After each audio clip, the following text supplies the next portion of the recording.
নম্বর বিষয় হচ্ছে ঈদে মিলাদুন্নবী সাল্লাল্লাহু আলাইহি ওয়াসাল্লাম, নবীর বিলাদাতের জন্ম বৃত্তান্ত সম্পর্কে। 2 নম্বর হচ্ছে কোরআন সুন্নাহের আলোকে জানাজার পরে দোয়া করলে সোয়াব হবে না সোয়াব হবে না, এর উপরে আলোচনা। এই 2টা বিষয়ের উপরে আমি ভাগ করে কিছু কথা বলার চেষ্টা করব। একটা কথা যদি কোরআন সুন্নাহ বিরোধী হয় এখানে বলবেন, যা বলবেন নগদে, যাওয়ার পরে সমালোচনা নয়। আমার কথাগুলো নোট করে নেবেন, রেকর্ড করে নেবেন, রেফারেন্স ছাড়া আমরা কথা বলবো না। কারণ আজকে দাওয়াত দেওয়া হয়েছে আল্লামা ডক্টর কাফিলউদ্দিন সরকার হুজুর, যিনি একজন লেখক। কথা বলেন না কেন, ঠিক কি? একজন মুহাক্কিক আলেম। অতএব আমি একজন লেখক, আমার লেখা প্রায় 32টার মতো বই আছে। আমরা লেখক মানুষ, আমাদের লেখক মানুষদের একটা অভ্যাস আছে, যেটা আমরা নিজের চোখে যে দলিলটা দেখি নাই, পড়ি নাই, আরেকজন থেকে শোনা কথা আমরা বলি না। কথা বলে না কেন, ঠিক কিনা? না, আমরা আরেকজনের ওয়াজ কপি করে, আরেকজনের বাংলা বই পড়ে কপি করে ওয়াজ করি না, কপি করে ওয়াজও করি না, দলিলও দেই না। নিজের সরজমিনে সৎ চোখে দেখেছি, ওই দলিলটাই দেওয়ার চেষ্টা করি। এটা দিয়েও তো বাতিলদের সাথে টিকা যায় না। এদের তো আবার সাফা বেশি, এলেম বেশি না হলেও, দলিল না থাকলেও সাফাটা একটু বেশি। কথা বলে না কেন, ঠিক কিনা? আপনারা অনলাইনে বাহাসে দেখেছেন, এই আহলে হাদিসের সাথে বাহাস, সবাই বলে হুজুর, সে আপনি যদি তার সামনে সরাসরি বাহাস হতো, সামনে থাকতেন, সে যে পাগল উত্তেজিত, আপনার গলা চিপ দিয়ে মেরে ফেলতো। কথা বলে না কেন, ঠিক কিনা? আমার বাবারা ভাইয়েরা, আমরা দলিল দিয়ে কথা বলি, আমরা হুমকি ধামকি উত্তেজিত হওয়া, এটা আমাদের আকাবিররা আমাদেরকে শিখায় দেয়। আমাদের আকাবিররা দলিল দিয়ে কথা বলা শিখিয়েছে। কথা বলে না কেন, ঠিক কিনা? আপনাদের দোয়া, আগামী ফেব্রুয়ারির 2 তারিখ মোটামুটি 90% কথা হয়ে গেছে। শবে বরাত নিয়ে আহলে হাদিসের সাথে আরেকটা বাহাসের কথা চলছে। 90% মোটামুটি ওকে। একটু জোরে কোন না মারহাবা। আমি একটা শর্ত দিয়েছি, এদের 2 জন রাজি হয়েছে আহলে হাদিসের। আমি বলছি 2 জনের ভালো করে দেশবাসী চিনে না, তো আমি বলছিলাম হয় আব্দুর রাজ্জাক বিন ইউসুফ, না হলে মুজাফফর বিন মহসিন। টিস্যু কোথায়? মুজাফফর বিন মহসিন অথবা আব্দুর রাজ্জাক বিন ইউসুফের ছেলে আব্দুল্লাহ বিন আব্দুর রাজ্জাক। বুঝেন না, একটা পজিশনেরও তো একটা ব্যাপার আছে। কথা বলে না কেন, ঠিক কিনা? আমরা বয়সে ছোট, আলহামদুলিল্লাহ বাংলার আনাচে কানাচে আমাদেরকে টুকটাক মানুষ চিনে। তো এখন এমন এক মানুষের সাথে বাহাস করবো অখ্যাত, যারা কেউ চিনে না, এটা তো হতে পারে না। কথা বলে না কেন, ঠিক কিনা? ফুট করে পরে বলবে ওনার সাথে বাহাস করেছে, উনি যদিও আমাদের আহলে হাদিসের লোক, ওনারা তো কেউ চিনে না, এই কথা বলবে। কথা বলে না কেন, ঠিক কিনা? এদের বাটপারিরও শেষ নাই, অজুহাতেরও শেষ নাই। কথা বলেন না কেন, ঠিক কিনা? ফোকের জ্বালায় আর আজকে অবস্থা খারাপ।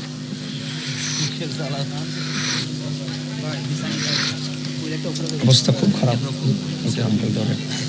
ঘুরে রেখে দেন। সম্মানিত আমার দিনী ভাইয়েরা, আজকে তো সারা দিন এক ঐতিহাসিক দিন। বাংলাদেশের ইতিহাসে 30 বছরে আজকের মতো কখনো ভূমিকম্প হয় নাই। কথা বলেন না কেন, ঠিক কিনা? মনে রাখবেন, নাসা বিজ্ঞানী পর্যন্ত আজ থেকে এখনো পর্যন্ত নাসা বিজ্ঞানী আমার নবীর একটা ভবিষ্যৎবাণীকে মিথ্যা প্রমাণ করতে পারেনি এবং পারবেও না। 2024 সালের শেষ লগ্নে ডিসেম্বরে নাসা বিজ্ঞানী রিপোর্ট দিয়েছে, আমার নবী বলেছেন মানুষকে পরিচালনা করে মানুষের এলেম থাকে সিনায়, আর বিজ্ঞানীরা সারা জীবন বলে এসেছে মানুষের ব্রেইন থাকে কপালে মাথায়, কিন্তু আমার নবী বলেছে সিনার ভিতরে এলেম থাকে। একটু জোরে বলেন না সুবহানাল্লাহ। 2024 সালের ডিসেম্বরে বড় বড় ডাক্তার, বড় বড় বিজ্ঞানীরা গবেষণা করে রিসার্চ করে উত্তর দিয়েছে যে আমার নবীর হাদিস, আমার আল্লাহ মানুষের বাহ্যিক চেহারা স্বরূপ দেখে না, দেখে তার বান্দার কলব। এই হাদিসকে রিসার্চ করে নাসা বিজ্ঞানীরা রিপোর্ট দিয়েছে যে এলেম সিনার ভিতরে থাকে, এখান থেকে ব্রেইন সহ সব জায়গা পরিচালিত হয়। একটু জোরে বলেন না। তদ্রুপ আমার নবী সহিহ বুখারী 1036 নম্বর হাদিস, আমার নবী বলেছেন, হযরত আবু হুরায়রা রাদিয়াল্লাহু তাআলা থেকে বর্ণিত, আমার নবী বলেন লা তাকুমু সাআতু হাত্তা ইউকবাদুল ইলমু, কিয়ামত ততক্ষণ পর্যন্ত হবে না যতক্ষণ না ইলম উঠিয়ে নেওয়া হবে। সাহাবায়ে কেরাম প্রশ্ন করলেন, ইয়া রাসূলুল্লাহ, কিতাবপত্র কোরআন সব বাজারে ঠিক থাকবে, ইলম কিভাবে উঠে যাবে? সহিহ বুখারী 1036 থেকে বলছি, আমার নবী বললেন হক্কানি আলেমদের ইন্তেকালের মাধ্যমে ইলম উঠিয়ে নেওয়া হবে। আজকে দেখেন ইমাম বুখারীর মতো ইমাম বুখারী আরেকজন মুহাদ্দিস পাবেন না, ইমামে আযম আবু হানিফা চলে গেছে, তার মতো মুহাক্কিক আরেকজন আলেম পাবেন না। আরে আজ থেকে 50 বছর আগে যে আলেমরা চলে গেছে তাদের সমকক্ষ আলেম এখন নাই। কথা কোন ঠিক কি না? এটা আমার নবী বলেছে কিয়ামতের 1 নাম্বার অন্যতম আলামত। 2 নাম্বার কি? 2 নাম্বার ওয়া তাকসুরু জালাজিলু, দেখবা ঘন ঘন ভূমিকম্প বেড়ে যাবে। আজকে আমরা বাস্তবতায় দেখেন গত 3 বছরে যত ভূমিকম্প হয়েছে, এই যে আমার আঙ্কেল দাড়ি পেকে গেছে, এই যে মুরব্বীরা বসে আছে জিজ্ঞাসা করেন গত এই 2-3 বছরে এত ঘন ঘন ভূমিকম্প হয়েছে ওনারা জীবনেও দেখে নাই। কথা বলেন ঠিক কিনা? আজকে মাত্র 26 সেকেন্ড ভূমিকম্প হয়েছে। আজকে এই ভূমিকম্প যদি 2 মিনিট হতো, ঢাকার যত ফ্লাইওভার আছে, ঢাকার যত ইমারত, উঁচু উঁচু ভবনগুলো আছে, সব জমিনে ধুলায় মিশে যেত। কথা কোন ঠিক কিনা? এজন্য 3টা বিল্ডিং এর মালিক হয়েছো, 4টা বিল্ডিং এর মালিক হয়েছো, বড়াই করিও না।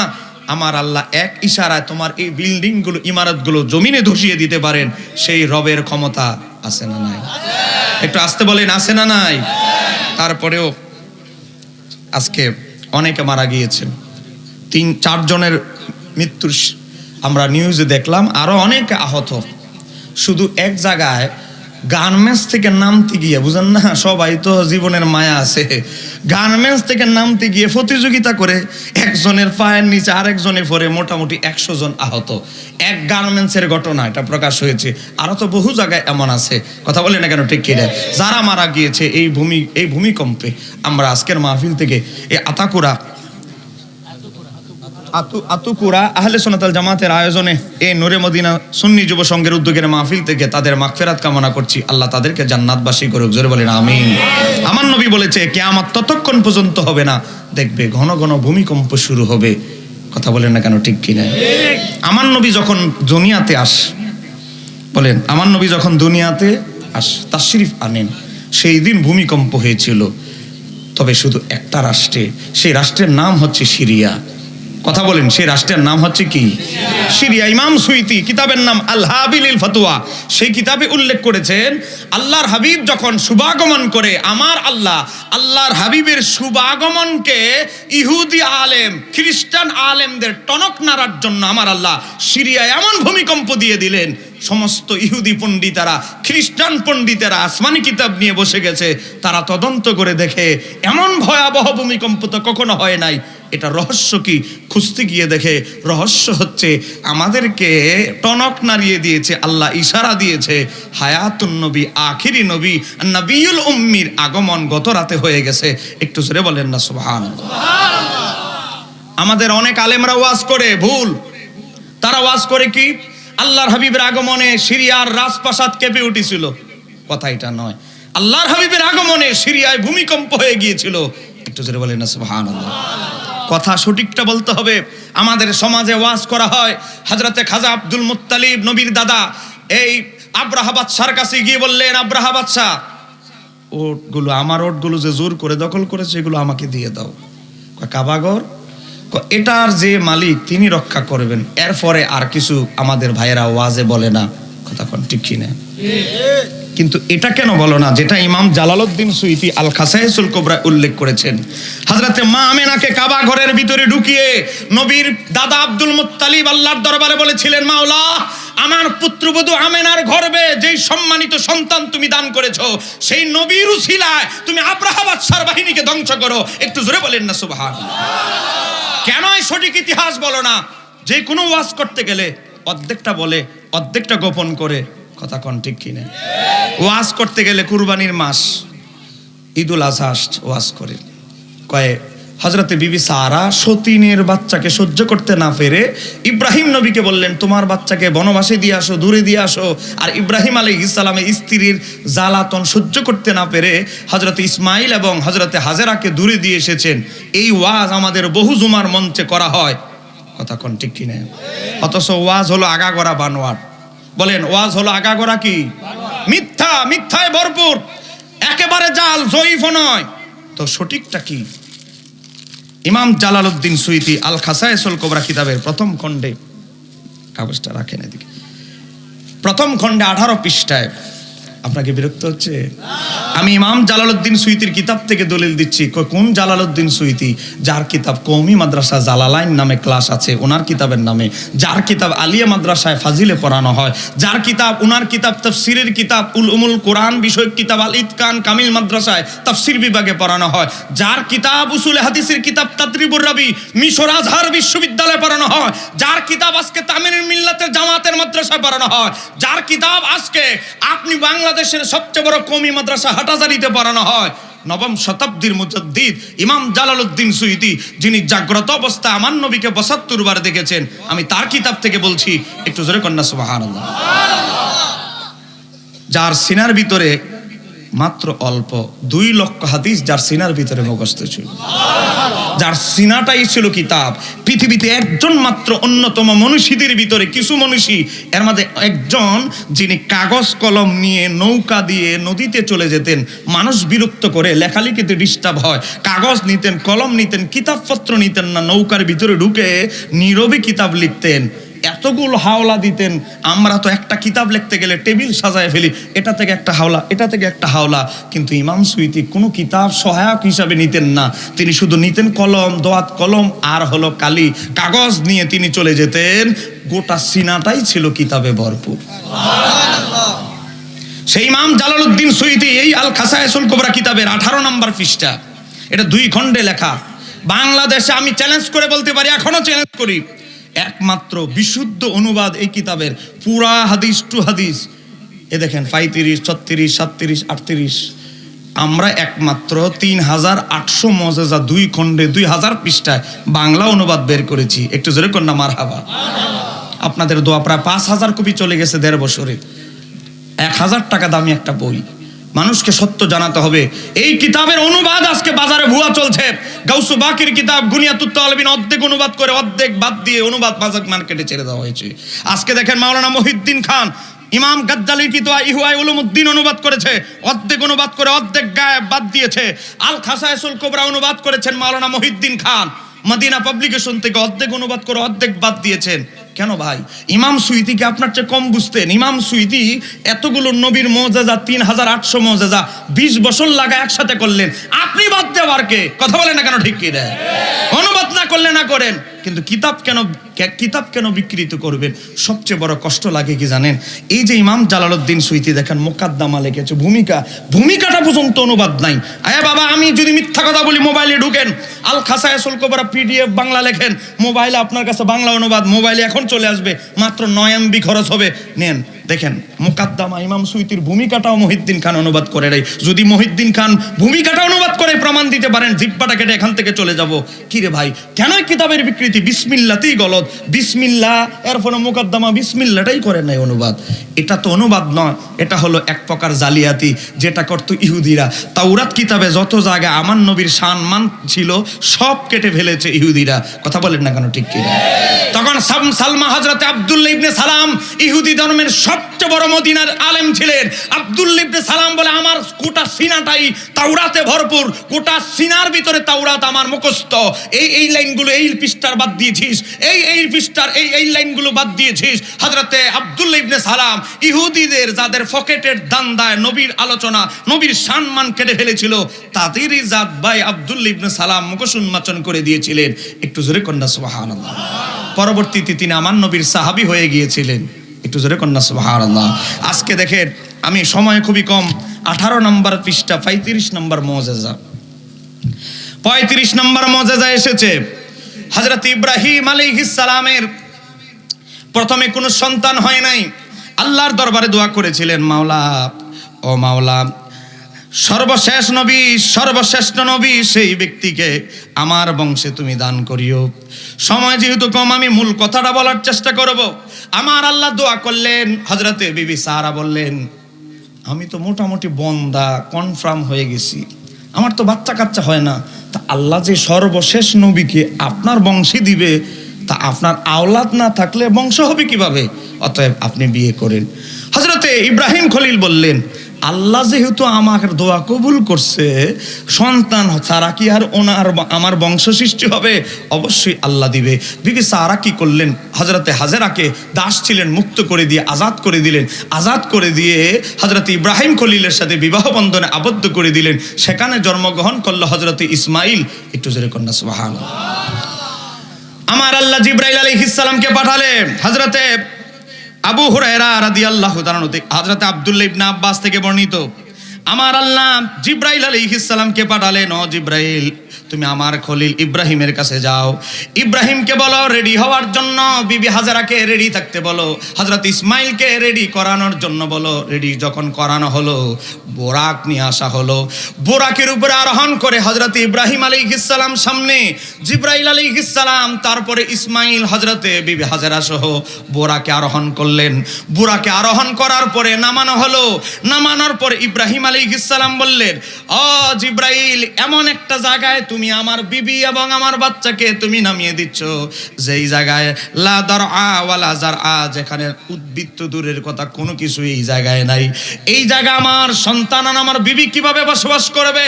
হযরত জিবরাইল আলাইহিস সালাম ফাকালা জিবরাইল আলাইহিস সালাম বললেন, ও আল্লাহর খলিল ইব্রাহিম, এটা আমি জিবরাইলের একান্ত নিজের ব্যক্তিগত ইচ্ছায় আপনার সন্তান আর বিবি হাজারাকে এখানে রাখছি না, এটা মাওলা পাকের ইচ্ছা। এটাই হচ্ছে নাম, এটাই হচ্ছে সেই জায়গা, হাহুনা ইউখরিজুন নাবিয়ুল উম্মি মিন যুররিয়াতি ইবনিকা, এটাই হচ্ছে সেই জায়গা যেই জায়গা থেকে আপনার ছেলে ইসমাইলের বংশে নাবিল উম্মির আগমন হবে, যিনি কি করবেন তাতিম্মু বিহিল কালিমাতুল উলিয়া, যিনি আল্লাহর কালিমাকে সুউচ্চ জায়গায় পৌঁছে দিবেন। ও আল্লাহর খলিল ইব্রাহিম, এটা এখন দেখতেছেন মরুভূমি, কিন্তু কিছুদিন পরে এটার মরুভূমি থাকবে না, এই জায়গা আবাদ হয়ে যাবে। একটু জোরে বলেন না সুবহানাল্লাহ। ঠিকই কি হলো? তাফসীর ইবনে কাসিরের ভিতরে এসেছে, আল বিদায়া ওয়ান নেহা কিতাবের ভিতরে এসেছে, একদল হযরতে বিবি হাজারা যখন পানির পিপাসায় বাচ্চা কান্নাকাটি করছে, ও বাবা, হযরতে বিবি হাজারা দেওয়ানা হয়ে গেলেন, পাগল হয়ে গেলেন। কি করবেন? মা এমন এক জাতি, কিছু উপায় না থাকলেও বসে থাকে না। কথা বলেন না কেন? ঠিক কি রে? দৌড়াদৌড়ি করছে, তিনি জানে দৌড়াদৌড়ি করলে খাবার আসবে না, কিন্তু তিনি বলে হাত গুটিয়ে বসে থাকবো। হাত গুটিয়ে বসে থাকার চেয়ে একটু চেষ্টা করা উচিত। আজকে আমরা সাফা মারওয়া সাই করি, হযরতে বিবি হাজারা দৌড়াদৌড়ি করতে লাগলেন। তার মনে হচ্ছে জমিনটা এমন ভাবে লাত্তি মারে, এমনটা আঘাত করো জমিনটা ফেটে গিয়ে ভিতর থেকে পানি বের হয়ে যাক, তাও চেষ্টা অব্যাহত রাখলেন। এমনভাবে লাথি মারলেন, আঘাত করলেন, সেখান থেকে পানি উপর থেকে পড়লে যেমন পানির একটা আওয়াজ আসে, এরকম পানির ফোয়ারার আওয়াজ বের হলো। একটু জোরে বলেন না সুবহানাল্লাহ। তখন জিবরাইল আলাইহিস সালাম আত্মপ্রকাশ করে মাটিগুলো ধুলাবালুগুলো সরালেন, একটা কি হয়ে গেল? কূপ সৃষ্টি হয়ে গেল। এ বাবা, হযরতে জমজম কূপ সৃষ্টি হয়ে গেল। জিবরাইল আলাইহিস সালাম বালুগুলো সরিয়ে দিলেন, জমজম কূপের আবিষ্কার হয়ে গেল। মা ছেলে দুইজনে পানি পান করলেন। পশু পাখিরা এক জায়গায় যায়, এক জায়গায় আসে। বড় বড় ব্যবসায়িকের কাফেলা পাশ দিয়ে যাচ্ছে। কি রে, ঘটনা কি? এক জাক পাখি আসে, এক জাক পাখি যায়, এখানে নিশ্চয়ই কিছু একটা আছে। একজন লোক পাঠিয়ে দেখে একজন শিশু, একজন মহিলা শিশুকে নিয়ে বসে আছে, পাশে আছে একটা কূপ। একটু জোরে বলেন না সুবহানাল্লাহ। জিজ্ঞাসা করলেন, এই কূপের পানি কি খাওয়া যায়? অবশ্যই, এটি আল্লাহর দয়ার এক কূপ, তুমি পানি পান করতে পারো, আমরা খেয়েছি। পানি পান করে দেখে পানি তো সুমিষ্ট। বাবা, এখনো পর্যন্ত জমজম কূপের পানির উপরে সর্বশ্রেষ্ঠ পানির আবিষ্কার হয় নাই। কথা বলেন না কেন? ঠিক কি রে? যদিও 1 লিটার পানির দাম 20 লক্ষ টাকা, এমন পানীয় দাবি করা হয়, কিন্তু জমজম কূপের পানির মতো শিফা হিসাবে এমন স্বীকৃতি লাভ করেছে, এমন পানির আবিষ্কার এখনো বিজ্ঞানী করতে পারে নাই, পারবেও না। কথা বলে না কেন? ঠিক কিনা? কাফেলার সর্দারকে বলল, আসলো, ওট ঘোড়া যা আছে অনুমতি নিয়ে সবাই পানি পান করালো। থলে, বুঝেন না, আরবের ওই যুগে যে থলে ছিল চামড়া, থলের মাঝে পানি ভরলো, দেখে যে একটু পরিমাণ পানিও কমে নাই কূপ থেকে। তাহলে আমরা তো এবার ফ্রি হাদিয়া হিসেবে পানি পান করলাম, নেক্সটে আসলে আপনাকে হাদিয়া দিব। বিবি হাজারা বলে, আমাকে হাদিয়া দিতে হবে না, এটার মালিক আমি নয়, এটার মালিক সৃষ্টিকর্তা। এক কাফেলা বললেন, ঠিক আছে, আমরা অন্যান্য কাফেলাকে বলবো। এক কাফেলা যায়, এক কাফেলা আসে, এভাবে বসতি গড়ে উঠলো। ও বাবা, এরপর আস্তে আস্তে মানুষের বসবাস শুরু হয়ে গেল। এই জায়গার নাম হয়ে গেল মক্কা নগরী। একটু জোরে বলেন না সুবহানাল্লাহ। ইব্রাহিম আলাইহিস সালাম কি করলেন? ছেলে বড় হয়ে গেছে, ছেলেকে নিয়ে কি করলেন? ছেলেকে নিয়ে কাবাগর নির্মাণ করলেন। কাবাগর নির্মাণ করার পরে ছোট ছোট ছোট ছোট, আমরা অনেক বিল্ডিং এর কাজ করতে গেলে কিছু ধুলা বালু কিছু থাকে, কিছু কংক্রিট বেঁচে যায়, কিছু বালু বেঁচে যায়। কথা বলে না কেন? ঠিক কি? কাবাগর নির্মাণ করতে কি কিছু কিছু কিছু কিছু কণা জাতীয় পাথরের টুকরা রয়ে গেল। আল্লাহ বললেন, এগুলোরও কাজ আছে। মাওলা, এগুলো দিয়ে কি করব? তুমি একটা উঁচু জায়গায় দাঁড়াও। হযরত ইব্রাহিম খলিল উঁচু জায়গায় দাঁড়ালেন, এক মুষ্টি নিয়ে নিয়ে ইব্রাহিম আলাইহিস সালামের হাতে দিলেন। আমার আল্লাহ বলেন, ইব্রাহিম, এগুলো তুমি ফু দিয়ে নিক্ষেপ করে দাও। ইব্রাহিম আলাইহিস সালাম ফু মেরে নিক্ষেপ করে দিলেন। কোথায় যেন এগুলো অদৃশ্য হারিয়ে গেল। সব যখন শেষ হয়ে গেল, বলল, মাওলা, এই যে ধুলা বালু, এই কণাগুলো কোথায় চলে গেল? আমার আল্লাহ আল্লাহ বললেন এগুলো হচ্ছে কানায় কাবার শাখা হবে, এক একটা ধুলা বানুর এক একটা পাথরের কণা যেই জায়গায় পড়েছে সেই জায়গায় কিয়ামতের আগে হলেও এক একটা মসজিদ নির্মিত হবে। আপনাদের মহল্লায় মসজিদ আছে না নাই? এই আপনাদের মসজিদেও ইব্রাহিম আলাইহিস সালামের এক কলা, ওনার হাত মোবারকের এক ধুলাবালু কণা পড়েছে, এই কারণে মসজিদ হয়েছে। একটু জোরে কর না মারহাবা। সময় খুবই কম। হযরত ইব্রাহিম আলাইহিস সালাম ইসমাইল আলাইহিস সালামকে লম্বা সফর বিরতি হওয়ার পর ইব্রাহিম আলাইহিস সালামের ছেলে ইসমাইল আলাইহিস সালাম দেখে বাবা অনেক দিন আসতেছে না, বিয়ে করে ফেলেছে। ইব্রাহিম আলাইহিস সালাম বুঝে ফেলেছে যে আমার থেকে নূরে মুহাম্মাদি, আমার থেকে নূর ট্রান্সফার হয়ে এখন ইসমাইলের কাছে আছে, কিন্তু ইসমাইল যাকে বিয়ে করছে সেই মহিলা আদবওয়ান নয়, বেআদব মহিলা, খারাপ মহিলা, তার সাথে তার মাধ্যমে নূরে মুহাম্মাদি স্থানান্তরিত হবে, এটা আমি চাই না। ইব্রাহিম আলাইহিস সালাম তৎনগর দেরি করলেন না, চলে আসলেন, দরজা আঘাত করলেন। তাফসিরে দুররে মানসুর থেকে বলছে ইমাম সুয়ুতির, কে কোথায় থেকে আসছেন? আপনাকে তো নতুন নতুন মনে হচ্ছে, কি কারণে আসছেন? আমার স্বামীর সাথে আপনার কি কাজ? ইব্রাহিম আলাইহিস সালাম প্রশ্ন একটা করারও সুযোগ হয় নাই, মহিলা মোটামুটি 19টা প্রশ্ন করে দিয়েছে। ইব্রাহিম আলাইহিস সালাম মনে মনে বলে, এই ছেলে আমার ইসমাইলের বউ, আমার ইসমাইলকে তো একেবারে জীবন্ত তামা তামা করে ফেলতেছে। হযরত ইব্রাহিম খলিল বললেন, তুমি আমারে চিনবা না, তোমার স্বামী আমাকে ঠিকই চিনে। আমি দেখতে কেমন, আমার আকার আকৃতি বলে দিও, তোমার স্বামী বুঝে ফেলবে আমি কে। তবে তোমার স্বামীকে একটা নসিহত করছি, আসলে বলবে তার ঘরের চৌকাটটা ভালো নয়। কইটা আবার কেমন কথা বললেন? আমাদের ঘর তো ঠিকই আছে। কইটা তোমার স্বামী বুঝবে, তুমি বুঝবে না। ইসমাইল আলাইহিস সালাম বাবার কথা শুনে যখন স্ত্রীর কথা শুনলেন, বললেন তুমি ওই মহান ব্যক্তিকে পেয়ে কি শরবত দিয়েছো? কেন শরবত দিব? ওনারা কি আমি চিনি? ওনারা কি বসতে বলেছো? কেন বসতে বলবো? ওনাকে আমি চিনি নাকি? বললেন ওনার দেখতে কেমন, এরকম। হযরত ইসমাইল আলাইহিস সালাম বসা থেকে দাঁড়িয়ে গেলেন, বললেন কি নসিহত করেছেন? তিনি নসিহত করেছেন আমাদের ঘরের চৌকাট নাকি ভালো না। তা আমাদের ঘরের তো চৌকাট তো ঠিকই আছে। তুমি এটা বুঝবে না, চৌকাট মানে হচ্ছে তুমি, তোমাকে ডিভোর্স দেওয়ার জন্যই আমার বাবা আমাকে অনুমতি দিয়েছে, অতএব তুমি তালাক নিয়ে তোমার রাস্তা মাপো, তোমার সাথে আমার কোনো সম্পর্ক নাই। একটু জোরে বলা যাবে কি সুবহানাল্লাহ? এই যুগে যদি বাবা বলে তোর স্ত্রীর চরিত্র ভালো না খারাপ, বাপ তালাক দিয়ে দিবে, বলবে তুমি গ্রামে ফিরে থাকো, আমি শহরে এসি লাগায় আরামে থাকবো বউয়ের সাথে। কথা কর না কেন? রাগ করতেছেন আমার কথা? ইসমাইল আলাইহিস সালাম দ্বিতীয় বিয়ে করলেন, তার আচার ব্যবহার দেখে সন্তুষ্ট হয়ে নসিহত করলেন, তোমার স্বামী আসলে বলিও আমার নাম বলতে হবে না, ফেস কাটিং বললেই হবে, তোমার এবার ঘরের চৌকাট ঠিক আছে। ইসমাইল আলাইহিস সালাম থেকে সেই নূরে মুহাম্মাদি আস্তে আস্তে আস্তে নবীর দাদা আব্দুল মুত্তালিবের কাছে চলে গেল। নবীর দাদা আব্দুল মুত্তালিব ব্যবসা করতে গিয়েছেন সিরিয়ায়। কথা বলেন, ব্যবসা করতে গেছেন কোথায়? বয়সটা কম, এখনো পরিপূর্ণ ওই বৃদ্ধ হয় নাই। স্বপ্ন দেখেছেন, স্বপ্নে একাধারে 3 দিন দেখার পর ইহুদি সবচেয়ে বড় আলেমের কাছে গেলেন। যাওয়ার পরে তাকে বললেন তোমার নাম কি? Abdul Muttalib. তোমার বাপের নাম?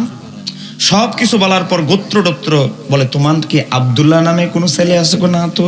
হবে। তুমি কেমনে জানো? আমার ছেলে হবে আর তার নাম তুমি বলে দিচ্ছ? আমি বলছি না, তাওরাতে আছে।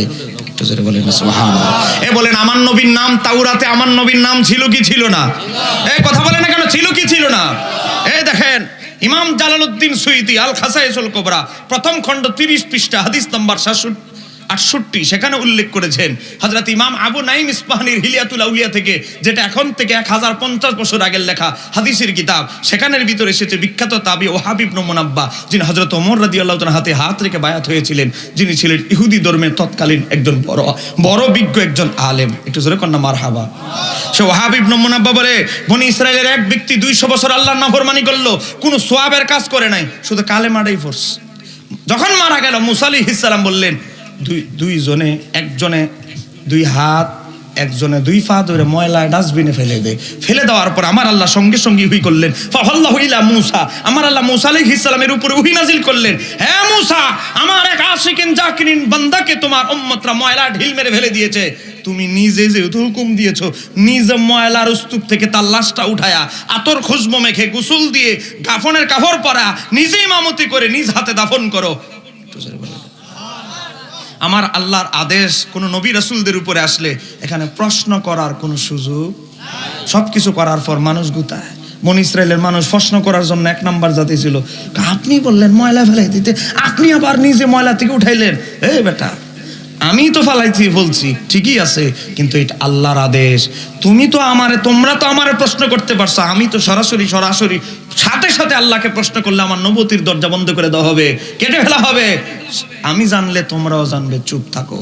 হযরত মূসা আলাইহিস সালাম তুর পাহাড়ে চলে গেলেন, গিয়ে বললেন ক্বালা ইয়া রাব্বি ওয়া মাওলা, ও আমার রব, বানু ইসরাঈলা শাহিদু আন্নাহা সাকামিয়াতাই সানাতিন, বনি ইসরাইলের সব মানুষ বলছে মাওলা এই ব্যক্তি 2 বছর নাফরমানি করেছে, তার আমলনামায় কোনো সওয়াবের কাজ কেউ দেখে নাই, কি এমন আমল সে করেছে মাওলা, তার লাশকে তুমি ময়লা আবর্জনা থেকে আমার মতো ব্যক্তির দিয়ে তোলাইলা, নিশ্চয়ই কোনো কিছু ভালো কাজ আছে।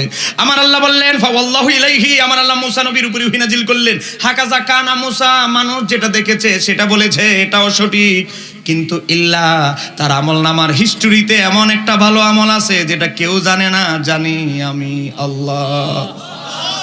সেটা কি মাওলা? আন্নাহু কানা কুল্লামা নাসারাত তাওরাতা, সে যখন তাওরাত পড়তে যাইতো, বলেন তাওরাতে আমার নবীর নাম ছিল কি ছিল না? ইহুদি ধর্মের সবচেয়ে আলেম ছিলেন যিনি বড়, হযরত ওমরের যুগে, তার নাম হচ্ছে কাবুল আহবার। তাফসিরে তাবারির ভিতরে এসেছে, কাবুল আহবার বলে তাওরাত, গোটা তাওরাত আমার সিনার ভিতরে মুখস্থ। তাওরাতের পাতায় পাতায়, তাওরাত কিতাবের ভিতরে আল্লাহর হাবিবের নাম ছিল 200 জায়গায়, আর তাওরাত নাজিল হয়েছে মূসা নবীর উপরে, মূসা আলাইহিস সালামের নাম সরাসরি উল্লেখ ছিল মাত্র 40 জায়গা। এই ব্যক্তি কি করল?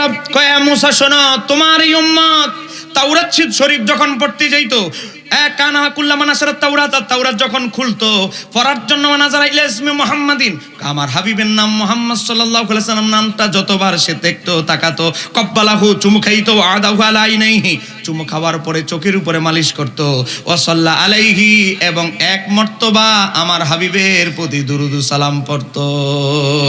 ফাসাকারতু লাহু যালিকা, আমি আল্লাহ তার প্রতি এত বেশি খুশি হয়েছি, ও গাফারতু যুনুবাহু, আমি আল্লাহ তার 200 বছরের গুনাহগুলো মাফ করে দিয়েছি। একা নিঃশ্বাস নয়, আওয়াজ তো হবেই না হাওরা, জান্নাতে তার সাথে বিয়ে দেওয়ার জন্য আমি 70টা হুরকে আমি অলরেডি প্রস্তুত করে রেখে দিয়েছি। তাহলে বলেন তাওরাতে আমার নবীর আলোচনা ছিল কি ছিল না? আব্দুল মুত্তালিব, তাওরাত কিতাবের গবেষণা মতে বোঝা যায় তুমি আখিরে নবীর দাদা হবে, তোমার এক সন্তান হবে, নাম হবে আব্দুল্লাহ। বলে আরে এরা হাদিয়াটি আদিসি তো, স্বপ্ন একটা মন গড়া ব্যাখ্যা করে দিয়েছে। কাবাগরের দায়িত্ব পেয়েছেন হযরত আব্দুল মুত্তালিব, কাবাগরের সামনে ঘুমিয়েছেন। আমি কিতাব থেকে বলছি, ইমাম জালালউদ্দিন সুয়ুতির আল খাসায়েসুল কুবরা 70 নম্বর পৃষ্ঠা একটা বাব কায়েম করেছেন ইমাম সুয়ুতি আব্দুল মুত্তালিবের স্বপ্নের উপরে, শিরোনাম কায়েম করেছেন 14 নম্বর বাব। একটু জোরে কর না মারহাবা। হযরত আব্দুল মুত্তালিব কাবাগরের সামনে ঘুমায় আছে। আব্দুল মুত্তালিব স্বপ্ন দেখতেছে, তার সিনা থেকে একটা নূর বের হলো, যে নূরের আলোয় গোটা আসমান আলোকিত হয়ে গেল। স্বপ্নে বললেন মাওলা এটা কোন নূর দেখাইলা, এটা কোন নূর? আমার আল্লাহ একজন বার্তাবাহক পাঠিয়ে বলে, ও আব্দুল মুত্তালিব, এটা হচ্ছে আখিরি নবীর নূর, এটা তোমার একজন সন্তান হবে, তার নাম হবে আব্দুল্লাহ, তার নাম রাখবে আব্দুল্লাহ, তার কাছে সেই নূরে মুহাম্মাদি ট্রান্সফার হবে, সেখান থেকে তার সন্তান হবে আখিরি নবী। জোরে কন্যা সুবহানাল্লাহ। আব্দুল মুত্তালিবের সন্তান আব্দুল্লাহকে আলাদাভাবে স্পেশাল ভাবে লালন পালন করলেন। আব্দুল মুত্তালিব স্বপ্ন দেখলেন তিনি তার এক সন্তানকে কুরবানি দিচ্ছেন, চেহারা দেখা যাচ্ছে না, এমন অবস্থায় ইহুদি আলেমদেরকে বৈঠক ডাকলেন। ইহুদি আলেমরা বললেন এই স্বপ্ন আল্লাহ দেখিয়েছে, হে আব্দুল মুত্তালিব, তোমার একজন সন্তানকে আল্লাহ রাস্তায় কুরবানি দিতে হবে। সব ছেলেদেরকে ডাকছে। বলেন নিজের স্বইচ্ছায় কেউ জীবন দিতে চায়? হ্যাঁ, কথা বলে না কেন? জীবন দিতে চায়। এক একজনে লম্বা লম্বা অজুহাত বার করছে, 2 হাতের বাইরে আরেকটা হাত আছে অজুহাত। এই অজুহাত বার করছে, আব্বা আমার 2টা বাচ্চা এতিম হয়ে যাবে, তাদের কে দেখবে? আমারে যদি কুরবানি দিয়ে দেন। লম্বা লম্বা অজুহাত দিয়ে সবাই পালাইছে। বাকি আছে কয়জন? জোরে বলতে হবে, বাকি আছে কয়জন? একজন। বাবারা যারা বাইরে আছেন একটু বসে, আধা ঘন্টা আপনাদেরকে বিরক্ত করছি। এখানে মুহাক্কিক আলেম ওলামাদের দাওয়াত দিয়েছেন, আপনাদের চেয়ে আমরা আরো জীবনের রিস্ক নিয়ে ওয়াজ করতেছি। গত আগের বছর আর এখনো ওয়াজ করা অনেক কঠিন। কথা বলে না কেন? ঠিক কিনা? রাস্তাঘাটে কোনো নিরাপত্তা নাই, তাও আহলে সুন্নাত ওয়াল জামাতের দাওয়াতে এক জালা থেকে আরেক জালে আমরা যাচ্ছি। গভীর মনোযোগ। হযরতে খাজা আব্দুল্লাহ রয়ে গেলেন, বাবা আমি তো বিয়ে করি নাই, আমার তো বাচ্চা কাচ্চা নাই, অতএব আমার কোনো পিছু টান নাই, আমার জন্য কেউ মরে গেলে কেউ কাঁদবে না, আপনি আর আমার আম্মা জান ছাড়া কেউ কাঁদবে না, অতএব আমি কুরবানি দিতে প্রস্তুত, আল্লাহ যদি এতে খুশি হয়। একটু জোরে কন্যা সুবহানাল্লাহ। কুরবানির জিদ ঘোষণা করা হলো। বড় এক ঝাঁক মহিলা, নারী, অবিবাহিত নারী, সুন্দরীর বিভূতি, 400 নারী পাগল হয়ে গেছে। সিরাতে হালবিয়াত আল্লামা বুরহানুদ্দিন হালাবি লিখেছে, বড় বড় ব্যবসায়িকরা দাও কোদাল নিয়ে, অস্ত্র নিয়ে বের হয়ে গেছে। আব্দুল মুত্তালিব, আব্দুল্লাহকে কুরবানি দিতে দেওয়া হবে না। আব্দুল মুত্তালিব বলে, ব্যবসায়িকরা ছেলে হলো আমার, ছেলে হলো আমার, মহব্বত কষ্ট হলে লাগবে আমার, তোমাদের এতে কি? এতে আমাদের অসুবিধা আছে। কি অসুবিধা? আব্দুল মুত্তালিব, আমরা যখন সিরিয়ার উদ্দেশ্যে ব্যবসা করতে রওনা দেই বিভিন্ন দেশে, আব্দুল্লাহর কাছ থেকে দোয়া নিয়ে গেলে, আব্দুল্লাহর চেহারার দর্শন করে গেলে আমাদের ব্যবসায় বহু বরকত হয়। নারীরা বলতে লাগলো, আব্দুল মুত্তালিব তোমার আরো অন্য ছেলে আছে, তাদেরকে কুরবানি দাও। আব্দুল্লাহকে কুরবানি দিতে দেওয়া যাবে না, কারণ আব্দুল্লাহকে দেখলে আমাদের হৃদয়ে প্রশান্তি লাগে, আব্দুল্লাহকে দেখলেই আমাদের ভালো লাগে, মনে আনন্দ লাগে, দিনটা ভালো যায়, অতএব আব্দুল্লাহরে কুরবানি দিতে দেওয়া যাবে না। ইহুদি আলেমদেরকে ডাকলেন, বলে 100 উট কুরবানি দিয়ে দেন। 100 উট কুরবানি দেওয়ার পরে আবারও স্বপ্ন দেখতেছে, কয় কি ও আপনাদের ফতুয়া শুনে আমার 100 উট কুরবানি দিলাম, এখন আল্লাহ আবার আমার স্বপ্নে দেখা, হ্যাঁ আপনারা এটা কি ফতুয়া দিলেন? না, কুরবানি আপনার ছেলের দিতে হবে। না, এটা তো সম্ভব না, মক্কার মানুষ দিবে না, তো কি করা যায়? লটারির আয়োজন করেন। সময় খুবই কম, মূল কথাগুলো বলছে, মাঝখানে কিছু কিছু কথা বাদ দিচ্ছি। লটারির আয়োজন করা হলো। লটারিতে একটা শর্ত দেওয়া হলো। বলেন শর্ত কয়টা? একটা টোকেনে নবীর পিতার নাম, এক টোকেনে 100 ওট, কিন্তু শর্ত একটা, 100 বার পর্যন্ত সুযোগ। 100 বারের ভিতরে একবারও যদি 100 উট কুরবানির নাম না আসে, তাহলে আব্দুল্লাহরই কুরবানি দিতে হবে।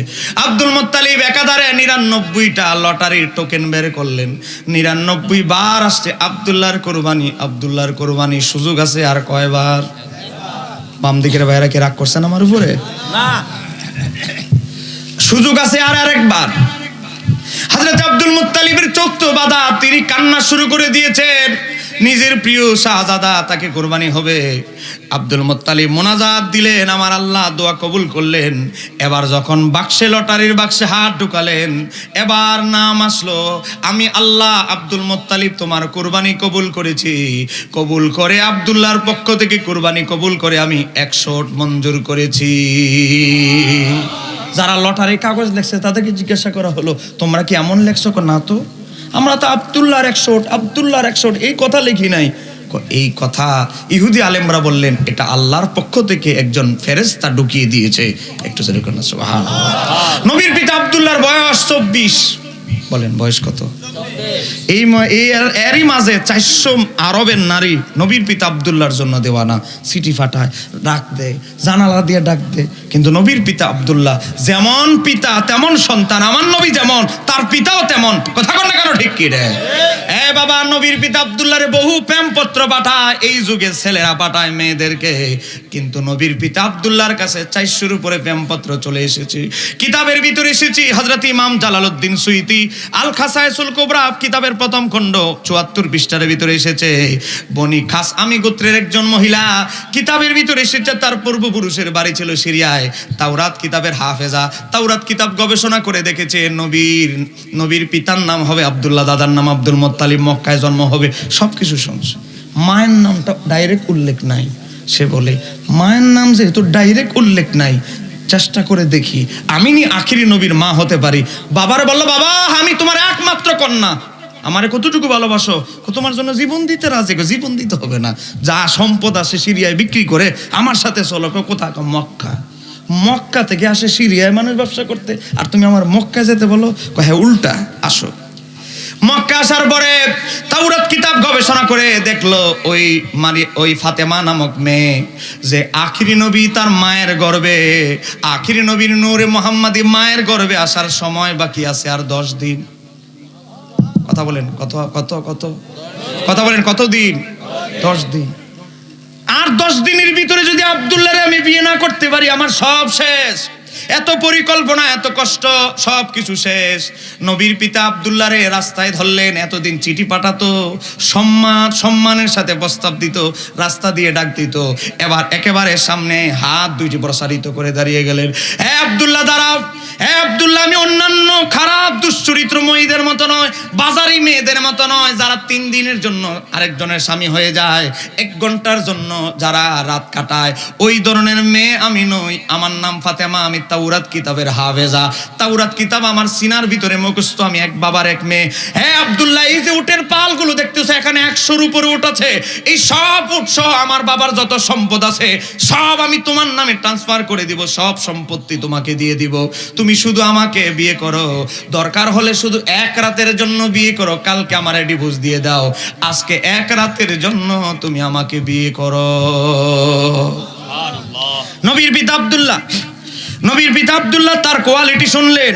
কোয়ালিটি শোনার পরে আমার নবীর পিতা আব্দুল্লাহ বললেন, ঠিক আছে, তোমার যেহেতু কোয়ালিটি যোগ্যতা আছে, তুমি একটু সময় দাও, আমি এখন বিয়ে করতে পারবো না, কারণ আমার বাবার কাছে আমি ওয়াদাবদ্ধ, বাবার অনুমতি ছাড়া আমি বিয়ে করতে পারবো না। বেচারি তো বুঝেন না, পায়ে ভাড়া দিয়া লাগছে, এখন বেচারি পায়ে পড়ে গেছে, তোমার বাবার কাছে সেজদায় পড়ে থাকবো, আব্দুল মুত্তালিবের কাছে সেজদায় পড়ে মাফ চাইবো, ভুলের জন্য আমরা নিজে বিয়ে করে ফেলেছি, তাও তুমি আসো, আজকে আমরা বিয়ে করে ফেলি। নবীর পিতা আব্দুল্লাহ বলেন না। ওই মেয়ে অনেক চেষ্টা করার পর নবীর পিতা আব্দুল্লাহ তাকে দুইটা সুযোগ দিলেন, তোমারে আমি বিয়ে করব, বাবারে যদি রাজি করাইতে পারি, আর বাবা যদি রাজি না হয়, তোমারে ওয়াদা দিয়ে যাচ্ছি, তোমাকে এসে বুঝিয়ে না করে দিয়ে যাব। হযরতে আব্দুল্লাহ যখন এই কথা বলল, ফাতেমা নামক মেয়ে, ফাতেমা বিনতু মুর আল খাসামিয়া, ওই মেয়ের পুরা নাম বলতে লাগলো, ঠিক আছে, ওয়াদা দিচ্ছ তো, খুব দ্রুত জানাবে কিন্তু 2 দিনের ভিতরে, ঠিক আছে। নবীর পিতা আব্দুল্লাহ যখন বাবার কাছে চলে গেলেন, চলে যাওয়ার পরে আব্দুল মুত্তালিব বলে, ও আমার সন্তান, তুমি এই নারীর গুণাগুণ বর্ণনা করছো, আমি আল্লাহর ইশারায় আব্দুল মুত্তালিব পরিচালিত চলছি। আমি ব্যবসা করতে গেলাম আমার বন্ধু আব্দুল হাব জহুরির বাড়িতে মদিনায়, দুপুরবেলা আমি স্বপ্নে দেখতেছি, হে আব্দুল্লাহ, তুমি ফুলের মালা নিয়ে তুমি এক নারীকে মাল্যদান করছো। আমি ঘুম থেকে জাগ্রত হয়ে ভাবতে লাগলাম, মাওলা, আমার ছেলে আব্দুল্লাহ একটা নারীরে ফুলের মালা দিচ্ছে, তার মানে তার সাথে তার বিয়ে হবে। নারীর বাড়ি কোথায়, বাড়িঘর কই, নারীর নাম কি, বাপের নাম কি, কিছুই তো জানাইলা না। আমি ঘুম থেকে জাগ্রত হয়ে দুপুরবেলা খাবার খাবো, দেখি যেই নারীর একটু আগে আমি স্বপ্নে দেখেছি, সেই নারী খাবার নিয়ে আমার সামনে দাঁড়িয়ে আছে। আমি বললাম, মা ইসমুকা, তোমার নাম কি মা? আমার নাম আমেনা বিনতে ওয়াহাব। আমার বন্ধু আব্দুল হাবের মেয়ে তুমি? কয়ে, তুমি এত বড় হয়ে গেছো? আমার বন্ধুর যে এত বড় মেয়ে হয়ে গেছে আমি তো জানি না। বন্ধুকে ডাকো। একসাথে খাবার খাওয়ার পর আব্দুল মুত্তালিব বললেন, ও আমার বন্ধু আব্দুল হাব জহুরি, নবীন নানারে বলতেছে, ও আমার বন্ধু আব্দুল হাব জহুরি, 30 বছরের বন্ধুত্ব, 2 জনের সাথে 30 বছরের বন্ধুত্ব। আমার বন্ধু আব্দুল হাব জহুরি, আমি তোমার কাছে জীবনে কিছু চাই নাই, একটা জিনিস আজকে চাই, সেটা হলো আমার একটা ছেলে আছে আব্দুল্লাহ, গোটা মক্কা আরবের সবচেয়ে বেশি সুদর্শন সুন্দর হলো আমার পুত্র, আমার ছেলে। তোমার মেয়ে যদি দেখে চোখ ফিরাইতে পারবে না। আমি তোমাকে প্রস্তাব দিচ্ছি, তুমি যদি বলো কথা সব পাকাবাকি করে ফেলতে চাই, আমার ছেলে আব্দুল্লাহর সাথে তোমার মেয়ে আমেনার বিয়ে পাকাপোক্ত করে ফেলতে চাই, তুমি কি রাজি? হযরত মা আমেনা পর্দার ভিতর থেকে সব কথা শুনলেন দুই বন্ধুর। নবীর মা আমেনা মুস্কি হাসি দেওয়ার পর বিয়ে ফাইনাল হয়ে গেল। আমার নবীর দাদা আব্দুল মুত্তালিব বললেন, তুমি কি চাও তোমার বাবার ওয়াদা খেলাফ হোক? তুমি কি চাও তোমার বাবা বেয়াজ্জতি হোক? কথা চাই না, তাড়াতাড়ি নতুন কাপড় গেল গুছাও। মক্কা থেকে মদিনায় চলে গেলেন। মা আমেনার সাথে বিয়ে হলো। রাইসুল মুফাসসিরিন আব্দুল্লাহ ইবনে আব্বাস বর্ণনা করছে, আমার বাবারা ভাইরা, হযরত আব্দুল্লাহ ইবনে আব্বাস রাদিয়াল্লাহু তাআলা বর্ণনা করছেন। আপনাকে বিরক্ত হচ্ছেন নাকি? হযরত আব্দুল্লাহ ইবনে আব্বাস, নবীর সাহাবী আব্দুল্লাহ ইবনে আব্বাস রাদিয়াল্লাহু তাআলা বর্ণনা করছেন, হযরতে আল্লাহর হাবিব সাল্লাল্লাহু আলাইহি ওয়াসাল্লাম যখন চলে গেলেন, চলে যাওয়ার পরে আল্লাহর হাবিব সাল্লাল্লাহু আলাইহি ওয়াসাল্লামের চাচাতো ভাই হযরতে আব্দুল্লাহ ইবনে আব্বাস হাদিস বর্ণনা করছে। তারপরে আমার নবীর পিতা আব্দুল্লাহ মা আমেনার ঘরে গেলেন, মানে বাসর ঘরে গেলেন। হযরতে মা মা আমেনা দেখতে লাগলেন আমার নবীর পিতার কপালে একটা নূর ঝলমল ঝলমল করছে। নবীর মা আমেনা দেখার পরে ওই নূরের প্রতি আসক্ত হয়ে গেলেন, সামনে অগ্রসর হলেন। কিতাবের ভিতরে এসেছে আমার বাবারা ফাওয়াকা আহলাহু, তারপরে দুইজন যখন একত্রিত হলেন ফাহামালাত বিন নবী সাল্লাল্লাহু আলাইহি সাল্লাম, সঙ্গে সঙ্গে আমার নবীর নূর মুবারক মা আমেনার গর্ভে ট্রান্সফার হয়ে গেল। হাদিসের ভিতরে সুম্মা শব্দ ব্যবহার হয় নাই, ফাহামালাত, সঙ্গে সঙ্গে আমার নবী মা আমেনার গর্ভে চলে গেল। আমার নবী মা আমেনা, আমার নবীকে মা আমেনা ধারণ করে ফেললেন। একটু জোরে কন্যা সুবহানাল্লাহ। 8-10 দিন শ্বশুর বাড়িতে বেড়ায়া নবীর পিতা আব্দুল্লাহ নিজের দেশে মক্কায় চলে গেল। চিন্তা করলো, অবাগী নারী মহিলা তো আমার জন্য অপেক্ষায় আছে, তাকে তো একটা সান্ত্বনা অন্তত দেওয়ার দরকার। হাদিসের কিতাবের ভিতরে এসেছে, হাদিসের ফালাম্মা রাজা ইলাইহা, আমার নবীর পিতা আব্দুল্লাহ তার কাছে গেলেন। বেচারীরে তো অন্তত সান্ত্বনা দেওয়া দরকার, বিয়ে করতে পারে নাই। তার বাড়িতে যাওয়ার পরে দরজা আঘাত করলেন। দরজা আঘাত করার পরে ওই নারী বলতে লাগলেন, কয়ালাত, ওই নারী বললেন, অমানান্তা, তুমি কে?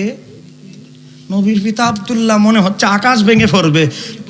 বাঙ্গাহারি কেন্দি আমার মাসের পরে মাস খুঁজতা, আমার বিয়ে করার জন্য 2 দিন আগে আমার পায়ে ধরলা। আমি নিজ থেকে জিজ্ঞাসা করলাম তুমি কেমন আছো, দরজায় তোমার বাড়িতে আসলাম, তুমি আমারে শুনো না, তুমি কি আমার সাথে মজা করতেছো? এই মিয়া, তোমার সাথে কি মজা করব? তোমার আমি চিনি না, আমি এমন মহিলা, কোনো পরপুরুষ অপরিচিত মানুষের সাথে কথা বলি না, তোমার পরিচয় দাও। নবীর পিতা কয়ালা আব্দুল্লাহ বললেন, আমি সেই ব্যক্তি আল্লাজি ওয়াদাতুকি, আমি সেই ব্যক্তি যিনি তোমার ওয়াদা দিয়েছিলাম, হয়তো বিয়ে করব, না হলে তোমারে ভালো করে বুঝায়া না করে যাব, আমি তোমার ওয়াদাকৃত ব্যক্তি। ওই মহিলা কয়ালাত বলতে লাগলো, লা মা আনতা হুয়া, না না, তুমি আগের আব্দুল্লাহ হতে পারো না। একটু জোরে কোন আল্লাহু আকবার। আগের আব্দুল্লাহ তুমি হতে পারো না। নবীর পিতা আব্দুল্লাহ বলে, আমার কানগুলো আগের মতো আছে, আমার নাকের গঠন আগের মতো আছে, ঠোঁটগুলো চেহারা সুরত আগের মতোই আছে, আমি আগের আব্দুল্লাহ কেন হতে পারি না? ওই মারিয়ম না ফাতেমা নামক মেয়ে বলে, না না না, তুমি কোশ্চিন কালেও আগের আব্দুল্লাহ হতে পারো না। আগের আব্দুল্লাহ এখনের আব্দুল্লাহর মাঝে কি পার্থক্য তুমি বিদ্যমান আছে, কি পার্থক্য তোমার কাছে দৃষ্টিগোচর হয়েছে? ওই ফাতেমা নামক মেয়ে বলে, ওয়ালা ইনকুন্তা, আগের আব্দুল্লাহ যখন আমার কাছে আসতো, আগের আব্দুল্লাহ ওয়ালা ইন কুনতা হুয়া, আগের আব্দুল্লাহ যখন আমার কাছে আসতো, লাকাদ রাআইতু বাইনাইনাইকা নূরান, আমি তার 2 চোখের মাঝখানে কপালে নূর দেখতে পেতাম। মারা হুয়ালান, এখন আর সেই নূর তোমার কপালে দেখতে পাচ্ছি না। এ আব্দুল্লাহ, তুমি যদি সত্যি আব্দুল্লাহ হয়ে থাকো, নূর কোথায় গিয়েছে? আমি তোমাকে 2টি প্রশ্ন করছি, তুমি আমারে বলো, তোমার সাথে সর্বশেষ দেখা হওয়ার পর তুমি কোন নারীর কাছে গমন করেছো কিনা, তুমি বিয়ে করেছো কিনা, সত্যি কথা বলবে। তুমি সত্যই ধরেছো, গত অল্প কয়েকদিন আগে আমার সাথে আমেনা বিনতে ওহাবের বিয়ে হয়ে গেছে। তোমার মতো আমেনাও বলেছে আমার কপালে নাকি নূর ঝলমল ঝলমল করেছে। আমি আমার বিবি আমেনা যখন আমার কাছে আসলো, এই নূর অদৃশ্য হয়ে গেল। তুমি ঠিকই তাহলে বলেছো।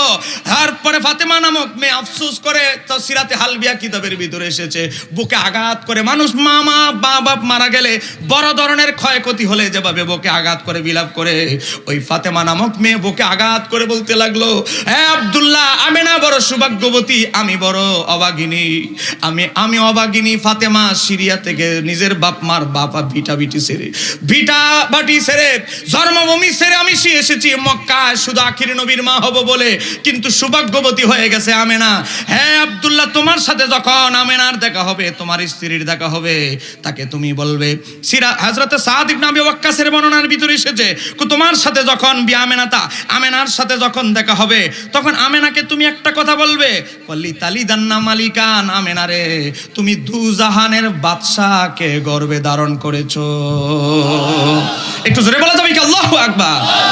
হ্যাঁ আব্দুল্লাহ, আমি তো তোমার এখন 1 পয়সা মূল্য নাই, তোমার মর্যাদা আমার কাছে আর কিছু নাই, এখন আর তোমারে আমার প্রয়োজন নাই, আসল জিনিস হারিয়ে গিয়েছে। আমেনাকে বলবে, মালিকান, 2 জাহানের বাদশাকে সে গর্ভে ধারণ করেছে, সেজন্য সাবধানতা অবলম্বন করে। হ্যাঁ আব্দুল্লাহ, তুমি শুনে রাখো, সিরাতে হালবিয়া থেকে বলছি, হ্যাঁ আব্দুল্লাহ, তুমি শুনে রাখো, তোমার যেহেতু বিয়ে করতে পারি নাই, আখিরি নবীর মা যেহেতু আমি হতে পারি নাই, জীবনে আমি আর কোনোদিন বিয়ে করব না, আমার বাকি জীবন এভাবেই চলে যাবে। একটু জোরে বলেন। হযরতে আমেনা বিনতে ওহাব বলে, এবার বলছি সিরাত ইবনে ইসহাক থেকে, 151 হিজরিতে ইন্তেকাল সিরাত ইবনে ইসহাকের ভিতরে এসেছে। আমার নবীর মা বলে, আমি যে গর্ভবতী হয়েছি আমি তো কিছু বুঝতেই পারি নাই। আমি অন্যান্য নারীদের গর্ভবতী হওয়ার পর যে এই ধরনের আলামত প্রকাশিত হয়, এই ধরনের আলামত আমার মাঝে কিছুই দেখা যায় নাই। গর্ভবতী মানুষ, কোনো মহিলা যদি হয়, অতিরিক্ত বমি হয়, মাসিক বন্ধ হয়ে যায়, পেটটা ভারী হয়, খাবারের মাঝে মাঝে প্রথম দিকে খাবার খেতে চায় না, কতক্ষণ না কেন ঠিক কিনে, মাথা মাঝে মাঝে জাকুনি দেয়, ঘুরে যায়, এমন অবস্থা আপনারা আমারে জন্ম দিতে গিয়ে আমাদের মা জননীদেরও হয়েছে। কথা বলে না কেন ঠিক কিনে? হে আমার বাবারা, হে বাম দিকের ভাইয়েরা, আমার নবীর জীবনী মিলাদের আলোচনা হচ্ছে। যিনি হাসরের ময়দান আমাদেরকে শাফাত করবেন, সেই ব্যক্তির জিকির হচ্ছে এখানে। আপনার কি বিরক্ত হচ্ছে? বলেন নবীর বিলাদাতের আলোচনা হচ্ছে। বলেন এর চেয়ে বড় মুসলমান হিসেবে, ওই নবীর উম্মত হিসেবে এর চেয়ে বড় আর কিছু হতে পারে? হযরতে মা আমেনা রাদিয়াল্লাহু তাআলা আনহা বলে, হযরতে মা আমেনা রাদিয়াল্লাহু তাআলা আনহা বলে, আমি আর যে বাচ্চা গর্ভে এসেছে বোঝার তো কোনো উপায় নাই। আমি কেমনে বুঝলাম? হযরতে আদম আলাইহিস সালাম আমার সন্তানকে সালাম দিল। আমি বললাম আপনি কে? হযরতে আদম আলাইহিস সালাম বলেন, তোমারে আমি সালাম দেই নাই, ও আমেনা তুমি যারে গর্ভে ধারণ করছো খাতামান নবী, তাকে আমি সালাতু সালাম দিয়েছি। ও আমেনা তোমাকে স্বাগতম, তোমারে স্বাগতম, তোমাকে ধন্যবাদ জানাচ্ছি, তোমার জন্য শুভকামনা। একটু জোরে বলা যাবে কি সুবহানাল্লাহ?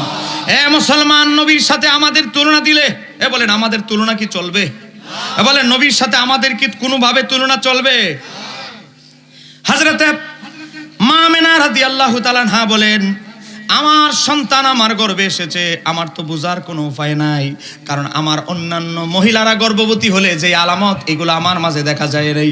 প্রথম মাসে স্বপ্ন দেখার পর আমি বললাম, স্বপ্ন তো অনেকে ভুলও দেখে। আবার দেখলাম নূহ আলাইহিস সালামকে, তখন আমি শিওর হলাম আমি সত্যি এক সম্মানিত ব্যক্তিকে গর্ভ ধারণ করেছি। সুবহানাল্লাহ। নবীর মা আমেনা বলে, আমি মক্কা থেকে মদিনায়, মদিনা থেকে মদিনায় শ্বশুর বাড়িতে যাচ্ছি, উটের উপরে আরোহিত অবস্থায় অবামা শাওয়াহিদুন নবুওয়াত কিতাবের ভিতরে এসেছে, একটা বাঘ আর একটা হরিণ ঘষাঘষি করে একসাথে আমার নবীর মায়ের দিকে আসতেছে, আমার নবীর সালাতু সালাম দিতেছে। নবীর মা আমেনা বলে, কিরে অবাক করা ঘটনা, বাঘ আর হরিণ একসাথে, আবার আমার কথাও বলতেছে মানুষের মতো। সুবহানাল্লাহ, সুবহানাল্লাহ, আশ্চর্যিত হয়ে গেলেন। বাঘের জবান আমার আল্লাহ খুলে দিলেন। আমেনা আমি বাঘকে মানুষের মতো কথা বলছি দেখে অবাক হয়ে গেছো। তোমার গর্ভে এমন সম্মানিত ব্যক্তি আছে, তিনি যখন পৃথিবীতে আগমন করবেন তার মুজিজা, অলৌকিক ঘটনা দুনিয়া ছেড়ে, দুনিয়ার সীমারেখা অতিক্রম করে আসমান পর্যন্ত প্রসারিত হবে। একটু জোরে বলো তাকবীর, নারে রিসালাত, আহলে সুন্নাত ওয়াল জামাত, পবিত্র ঈদে মিলাদুন নবী, নূরুল নবীজির আগমন, নারে তাকবীর, নারে রিসালাত। আপনাকে বিরক্ত হচ্ছে? আমার আপনাদেরকে বেশি বিরক্ত করবো না। আবার দেখেন, আসলেন শ্বশুরকে, নবীর দাদা আব্দুল মুত্তালিবকে সবকিছু বলে বললেন, ও আমার পুত্রবধূ আমেনা, জবান বন্ধ রাখতে হবে, তোমার যারা অনুগত্য দাসী তাদেরকেও কিছু বলা যাবে না। তোমার গর্ভে যে আমার নাতি আছে সে অনেক সম্মানিত ব্যক্তি, তার কথা যদি ইহুদিরা জানতে পারে আমার নাতির ক্ষতি হবে। এখন অনেক কিছু দেখবে কিন্তু কাউকে বলা যাবে না।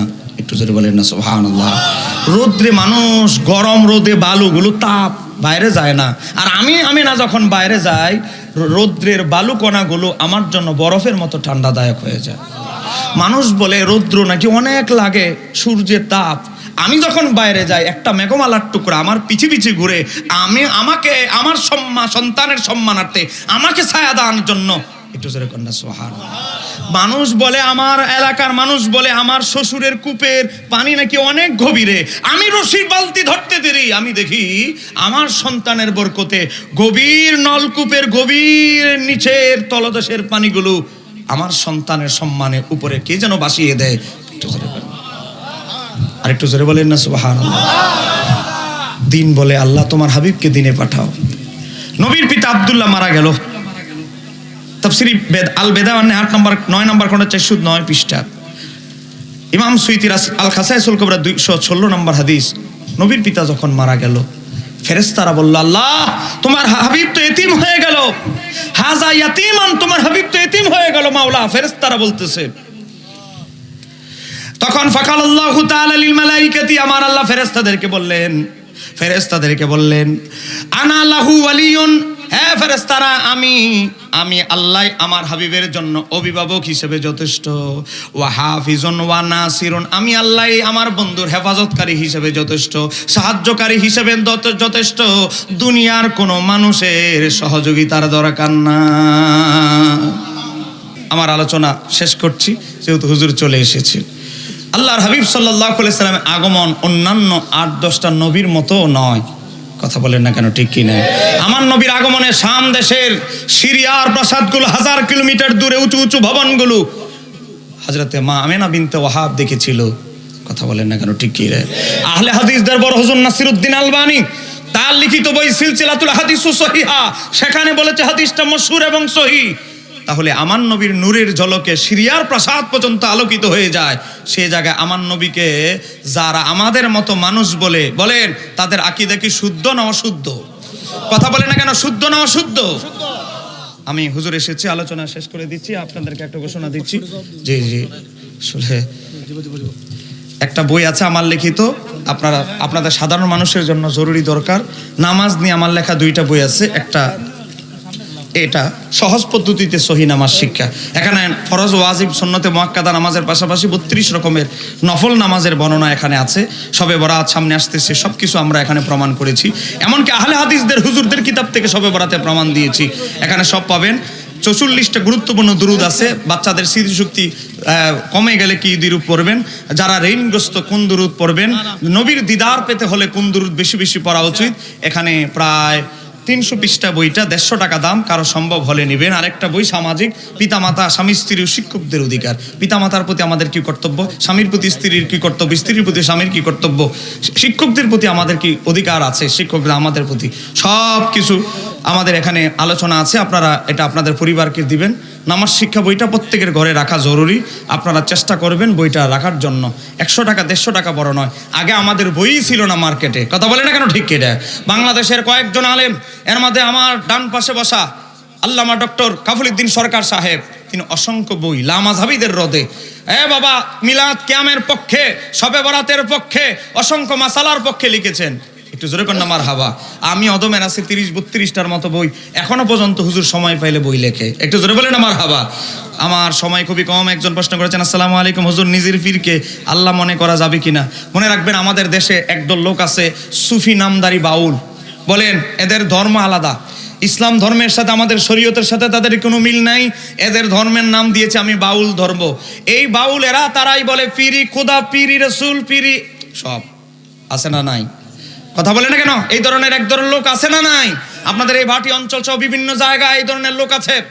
আজকে মারেফাতের নামে আমাদেরকে শিরিক আমাদের সিনার ভিতরে ঢুকিয়ে দেওয়ার অপচেষ্টা চলছে। তাসাউফের নামে শিরিকের কুপ্রথা গ্রহণ করা যাবে না। মনে রাখবেন, পীরের কাছে আমরা যাব, পীরের মাধ্যমে আল্লাহ রাসূলকে হাসিল করব, আল্লাহ রাসূলের মাধ্যমে আল্লাহকে হাসিল করব। কথা বলে না কেন, ঠিক কি না? আত্মশুদ্ধির জন্য আমরা পীরের কাছে যাব, এজন্য পীরকে খোদা মানব, এই ধরনের কথা কোনো তাসাউফের কিতাবে নাই, কোনো তাসাউফের কিতাবে নাই। যত তাসাউফের কিতাব লিপিবদ্ধ হয়েছে,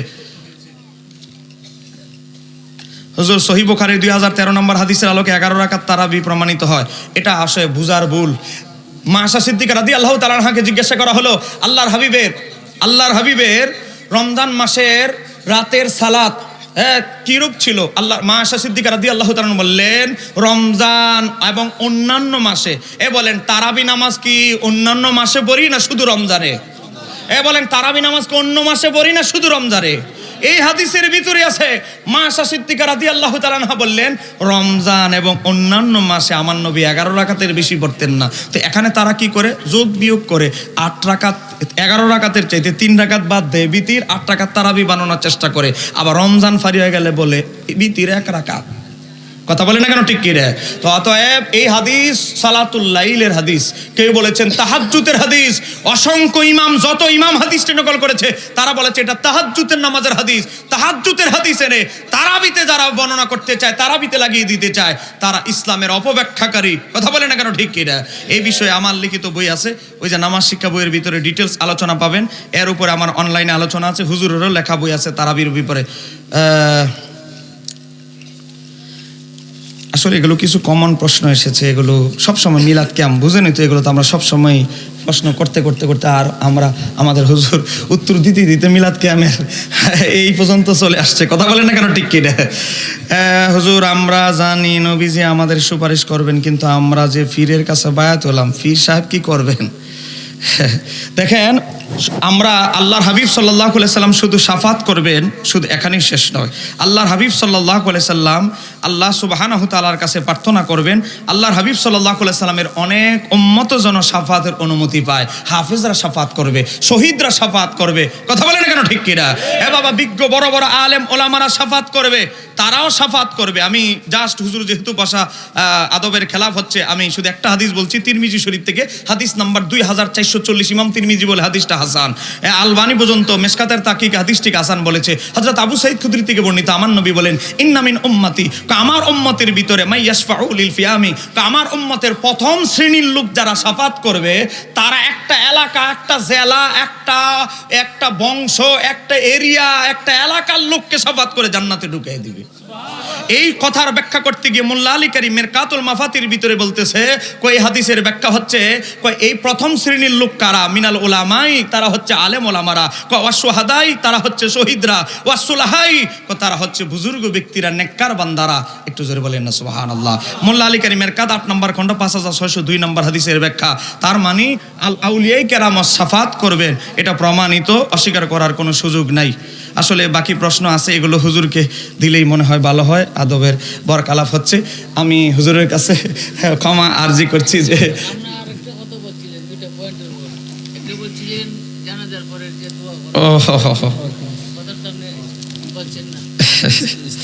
আসলে না স্কিপ হয় নাই, এটা তো আলোচনার সাবজেক্ট ছিল। আমার বাবার ভাইরা, এই গত 15 তারিখ, বলেন এই মাসের কত তারিখ? 15 তারিখ বাঞ্চারামপুরে একটা বাহাস হওয়ার কথা ছিল জানাজার পরে দোয়া নিয়ে। প্রশাসন অনুমতি, শর্ত, সারায়াত সব লেখা হয়েছে। অলিপুরি সাহেব থাকবে, তাদের প্রধান তাদের মোবাহেস। আমি বলছি এই বড়দের সাথে আমাদের বড়দের দরকার নাই, আমরাই যথেষ্ট। একটু জোরে বলেন না মারহাবা। সব অনুমতি শেষ। তারা বাঞ্চারামপুরের যিনি ওসি, আমরা বলেছি ওসি সাহেব আমরা শুধু 3 জন মুনাজের আর 1 জন বিচারক, 60 জনের বাইরে 5 জন ঢুকবে না। আমরা কাগজে লিখিত দিলাম, নিরাপত্তা আপনি 100। আমাদের সুন্নি লোকদেরকে বলবো 5 মাইল দূরে থাকতে। সব কিছু যখন দিছে, রাজি হয়ে গেছে, এরা কি করে উত্তর দিলে এই গত এই রানিং 15 তারিখ বলে, এখন যেহেতু সামনে নির্বাচন, দেশের পরিস্থিতি ভালো না, ওসি সাহেব রমজানের পরে ফালান। কথা বলেন, বাস হবে কখন? রমজানের পরে। আর আমরা সব কিছু প্রস্তুতি নিয়ে ফেলেছি। যাই হোক, তো যেই কথা বলতেছিলাম, তো আমি 1 মিনিটে শুধু একটা দলিল দিচ্ছি, যেই দলিলটা আমাদের আহলে হাদিস ভাইয়েরা, কওমি ভাইয়েরা, জামাতের ভাইয়েরা বেশি বেশি বিক্রি করে। যেই কিতাবটা নাম হচ্ছে রিয়াজুস সালিহিন। কথা কন না কেন, ঠিক কি রে? যারা অনলাইনে পণ্য টন্য কিনেন দেখবেন রিয়াজুস সালিহিন, ইমাম নববী রিয়াজুস সালিহিনের 940 নম্বর হাদিস আপনাদেরকে আমি বলছি। এই রিয়াজুস সালিহিনের 940 নম্বর হাদিসে কি এসেছে? হাদিসের ভিতরে এসেছে, নবীর সাহাবী আব্দুল্লাহ ইবনে আবি আওফা, ওনার মেয়ে মারা গেল, ফতুল বাড়িতে এসেছে, তার বয়স ছিল 4 বছর।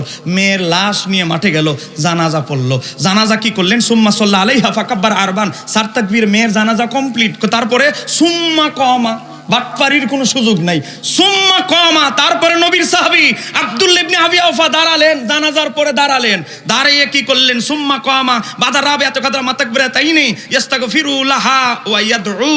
তিনি 2 তাকবীর, ওই যে দোয়া আর দরুদ, এই 2 তাকবীর সম পরিমাণ মেয়ের জন্য কি করলেন? ইস্তিগফার করলেন। ওয়া ইয়াদউ, মেয়ের জন্য দোয়া করলেন। তাবিরা বলল, ও আল্লাহর হাবিবের সাহাবী, আপনি যে জানাজার পরে দোয়া করতেছেন, নবী কি এমনটা করতো? ওই সাহাবী উত্তর দেয়, ওয়াকালা কানা রাসূলুল্লাহ সাল্লাল্লাহু আলাইহি ওয়াসাল্লাম হাকাযা ইয়াসনাউ, আমার নবী এমনটা করতো, এজন্যই আমি এমনটা করি। একটু জোরে বলা যাবে কি সুবহানাল্লাহ? আপনারা বলেন নবীর কর্ম কখনো বেদাত হতে পারে? কথা বলেন, নবীর কর্ম কখনো বেদাত হতে পারে? তাহলে বেদাতের সংজ্ঞা নতুন করে আবার নতুন করে ঠিক করতে হবে। কথা বলেন না কেন? ঠিক ঠিক বাবা, আবার এই হাদিস মুসনাদে বাজ্জারের 3355 নম্বর হাদিস, মুস্তাদরাক আলা সহিহের 1330 নম্বর হাদিস, ইমাম হাকিম বলে হাদিসটা সহিহ, ইমাম বাইহাকির সুনানুল কুবরা, দারুল কুতুব ইলমিয়ার সাবা 6981 নম্বর হাদিস, ইমাম নববী রিয়াজুস সালিহিনের 940 নম্বর হাদিসের টিকায় বলে, তাহকিকে বলে ওই হাদিসটা সহিহ। রিয়াজুস সালিহিন পড়েন ভাই, রিয়াজুস সালিহিনটা একটু ভালো করে দেখেন। এই কিতাবের ভিতরে জানাজার পরে দোয়ার দলিল আছে। একটু জোরে কন্যা মারহাবা। সময় শেষ, যেহেতু হুজুর চলে এসেছেন, এটা আদবের বেরকালাপ হবে। তারপরেও ফেতনা করে মাসালাটা নিয়ে জন্য বলতে বাধ্য হলাম। আল্লাহ সুবহানাহু ওয়া তাআলা আজকের আলোচনা কবুল করুন। জোরে বলেন আমিন।